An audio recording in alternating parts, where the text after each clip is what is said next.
Bonjour à tous, c'est BDV Météo. Aujourd'hui, on se retrouve pour un tout nouveau point météo en ce 23 juin 2024. Aujourd'hui, on va parler du temps beaucoup plus estival qui est en train d'arriver sur la France pour cette semaine. Donc, on remarque ici un champ anticyclonique de haute pression, une excroissance de l'anticyclone des Açores qui est beaucoup plus au sud que la normale et qui est situé au milieu de l'Atlantique. On a cette excroissance, cette dorsade anticyclonique qui est remontée jusqu'à l'Europe de l'Ouest, euh, et qui est bloquée par cette goutte froide actuellement au niveau de la Corse. Cette goutte froide, on la voit sur le radar, vous le voyez, quelques orages assez faibles, donc euh, qu'on observait sur la côte méditerranéenne, sur la côte d'Azur, quelques orages, hein, avec parfois pas mal de pluie, donc attention malgré tout aux quantités de précipitations sous ces orages qui sont statiques en Corse et du côté de l'Italie, avec parfois des beaux orages. Ici, on a déjà un bel orage modéré. Donc, cette goutte froide rapporte quelques intempéries du côté de la Corse, mais l'anticyclone, qui donc progresse autour de cette goutte froide, nous rapporte un temps beaucoup plus estival sur le nord du pays. Donc une image satellite pour montrer tout ça. On remarque un peu de plaques de grisaille malgré tout sur l'est du territoire. Ces plaques de grisaille vont rapidement s'estomper au cours de ces prochains jours. On remarque déjà qu'elle s'estompe déjà en cette fin de journée. Mais globalement, sur un large tiers pyrénéen jusqu'aux Flandres, on remarque que la luminosité est nettement supérieure avec un ensoleillement plus important et des températures qui sont nettement plus importantes. Alors est-ce qu'on a... non, on n'a pas les températures maximales de ce jour, c'est pas grave.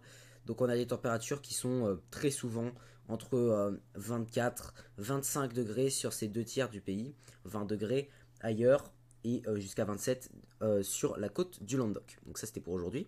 Dans les prochains jours, donc cet anticyclone qui s'enroule autour de cette goutte froide va nous rapporter un peu plus de chaleur, pas forcément de chaleur, mais surtout de luminosité et de soleil. Avant ici l'isolement d'une goutte froide au large du Portugal pour ce mardi. Et là, regardez, on a un effet chalumeau lié à cette goutte froide, une pompe à chaleur qui va pas durer bien longtemps malheureusement. Donc on n'aura pas un temps beau, fixe et chaud pendant trop longtemps, on n'aura pas de canicule, par exemple. On aura simplement un petit effet chalumeau de seulement quelques heures. Donc cette goutte froide vient se placer sur la péninsule ibérique entre mardi et mercredi. Et c'est mercredi qu'elle nous pilote le plus d'air chaud provenant du Sahara pendant seulement 24 à 48 heures. Et donc des températures qui pourront monter sur le territoire jusqu'à atteindre les 28 à 30 degrés dans une majorité des régions, jusqu'à 33 dans le sud-ouest.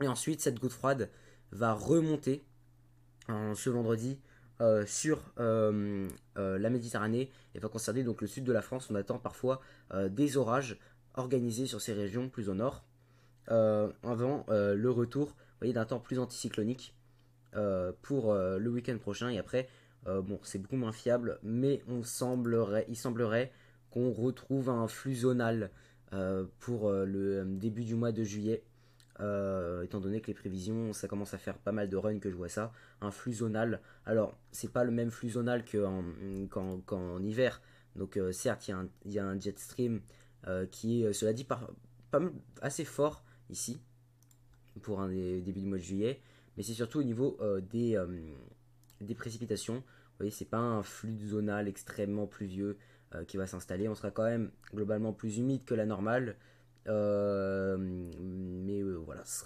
sera pas la catastrophe. Disons qu'il fera moins beau et plus humide. Euh, les températures, donc les températures en Europe globalement, on remarque au niveau des masses d'air, donc cette masse d'air chaude, hein, ici au niveau de la Turquie et de la Grèce, également qui se prépare ici au niveau de l'Espagne, et on a cette goutte froide ici sur la Corse. Et donc dans les prochains jours, vous voyez que la, la masse d'air chaude sur l'Espagne va évoluer vers le sud de la France. Alors ça va être vraiment effleuré pour le sud de la France. Il y avait quelques scénarios qui voyaient du 20 degrés à 850 hectopascales sur l'ensemble de la France, mais vous voyez, ce n'est pas le cas. Et ensuite, cette goutte froide ici sur l'Espagne, on la voit encore ici, hop, chasser ici cet air chaud.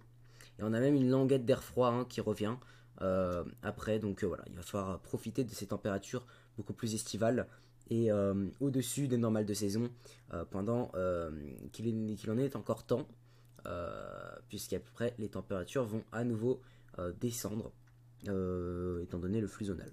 Donc je peux vous donner quand même quelques valeurs de température. Donc demain 25 degrés en Ile-de-France, évidemment c'est que les sorties d'un seul modèle, globalement on sera compris entre 24, 25 et 26, voire peut-être 27 hein, en Ile-de-France, c'est possible. Globalement 25 à 26 dans une grande partie du centre et de l'ouest, jusqu'à 29 degrés parfois dans les Landes. Il faut rajouter un petit peu, faut rajouter quelques degrés étant donné que c'est un modèle global, surtout pour les aires urbaines. Et on pourra avoir jusqu'à 30 à 32 degrés sur Bordeaux mardi, jusqu'à 34 par exemple dans les Landes à Mont-de-Marsan, jusqu'à peut-être 27 à 28 degrés à Paris, et peut-être la journée la plus chaude depuis le début de l'année sur Paris. Pour ma part, le record de chaleur c'est 27,8 degrés et remonte au 13 avril, donc on est le 23 juin quand même, c'est à souligner, donc il va peut-être être battu ce mardi, et puis si c'est pas ce mardi, ce sera ce mercredi avec des températures, comme le voyez, beaucoup plus élevées. On pourrait atteindre les 30 degrés dans la capitale et dans certaines villes, certaines grandes villes de l'ouest de la France, peut-être même jusqu'à Lille, et encore sûrement 30 à 34 sur le sud-est, et ensuite une baisse des températures. Donc à partir de jeudi par l'ouest, donc des températures qui vont redescendre. Vous voyez ici au sud-ouest on n'a que 19 degrés, donc on perd pas moins de 10 degrés en 24 heures. Et dans l'est, les températures vont se maintenir à la hausse, notamment dans le sud-est. Évidemment, c'est des prévisions qui commencent à devenir lointaines, donc au niveau de la fiabilité, c'est pas encore tout à fait ça. La preuve, on était censé avoir beaucoup d'orages modélisés il y a quelques jours. Finalement, vous voyez que c'est un peu moins le cas. On a quand même des orages statiques, mais j'y reviendrai dans de prochains points de ces orages. Donc j'y reviendrai mercredi ou mardi. Bref, c'était BDV Météo. On se retrouve donc très prochainement pour un nouveau point météo. Et bye.